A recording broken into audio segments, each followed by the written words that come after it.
Hi everyone, in front of me I've got CUBOT King Kong X and let me share with you how to change date and time on this device.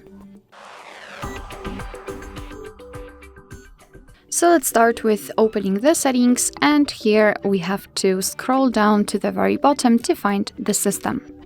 Now let's tap on date and time. And as you can see here, we've got some options which are currently inactive. It is because we are using the automatic time and the time zone. So first of all, we have to turn off those options. Let's tap on this first section, so set time automatically, and tap on off. And now we can freely tap on date and time. Let's quickly turn off the time zone also just by using the switcher, and now we can start setting the date.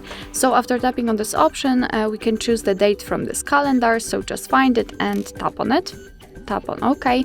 The same situation with the time, just choose it from the clock, first of all the hours, then minutes, and confirm it with OK. As you can see, it will be immediately applied. Here we can select the time zone, just tap on it, tap on the region, and here we've got the full list of available regions, so just find yours and tap on it, for example this one, and as you can see, it will be immediately applied. Here you can also decide whether you want to use 24-hour format just by tapping on the switcher, or 12-hour format just by turning off this whole option. You can also choose the date format, it's totally up to you. So currently we've got day, month, and year. We can set month, day, year, or year, month, day. It's up to you. Just choose the option you'd like to apply.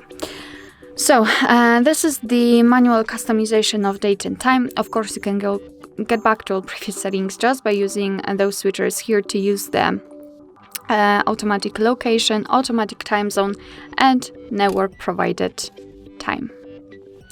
Alright, so that will be all. Thank you so much for watching. I hope that this video was helpful, and if it was, please hit the subscribe button and leave the thumbs up.